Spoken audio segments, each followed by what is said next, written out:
Hello అండి, నమస్తే అందరికీ. మనం వీడియోలో శనిదేవుని స్తోత్రం గురించి, అలాగే ఈ స్తోత్రం వింటే కలిగే లాభాలు, అంటే ఈ స్తోత్రం వింటే మనకి ఏలినాటి శని పోయి మనకు అష్టైశ్వర్యాలు కలుగుతాయి.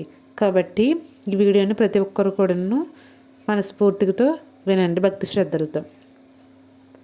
నమం కృష్ణాయ నీలాయ సితికంఠ నిభాయ చ నమం కాలాగ్ని రూపాయ కృతాంతాయ చైవ నమం నమో నిర్వాంసదేహాయ దీర్ఘశశ్రుజటాయ చ నమో విశాలనేత్రాయ శుష్కోదరభయాకృతే నమో పుష్పలగత్రాయ స్థూలరోమేధవై నమః నమో దీర్ఘాయ సుష్మాయ కాలదంచ నమోస్తుతే నమస్తే కోటరాక్షాయ దూర్సరీక్షాయ వై నమః నమం ఘోరాయ రౌద్రాయ భీషణాయ కపాలిని నమస్తే సర్వభక్తాయ బలీముఖ నమోస్తుతే సూర్యపుత్ర నమస్తేస్తు భాస్కరే వయుధాయు చ అదో దృష్టే నమస్తేస్తు సంవర్తక నమోస్తుతే నమో మందగతే తుభ్యం నిస్సింసాయ నమోస్తుతే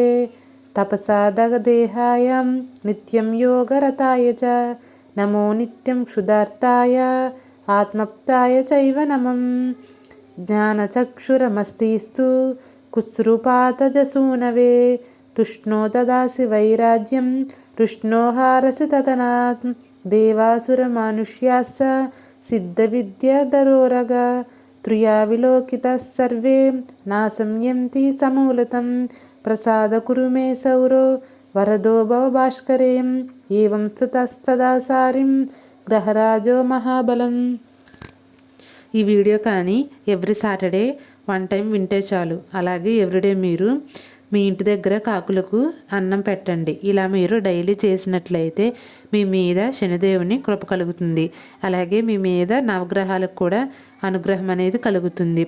అలాగే కాకులకు అన్నం పెట్టడం వలన కొన్ని శుభ ఫలితాలు అనేవి వస్తాయి. అందులో మెయిన్గా ఏంటంటే శనిదేవుని యొక్క కృప అనేది మీపై ఉంటుంది. అలాగే కాకులకు మన పెద్దలకు సంకేతంలా భావిస్తాం కాబట్టి పితృదేవులు కూడా సంతోషిస్తారు. మన వంశం అనేది అభివృద్ధి కలుగుతుంది. మన ఫ్యామిలీ మొత్తం ఆయురారోగ్యాలతో వర్ధిల్లుతారు. అలాగే మీరు అనుకున్న పనులు జయమవుతాయి. మీకు ఎల్లవేళలా కూడా శనిదేవుని కృప అనేది ఉండి మీరు అనుకున్నవి సాధిస్తారు. ఆటంకాలు అనేవి ఉండవు. మీకు ఈ వీడియో కానీ నచ్చినట్లయితే మా ఛానల్కి లైక్ చేయండి, షేర్ చేయండి, సబ్స్క్రైబ్ చేయండి.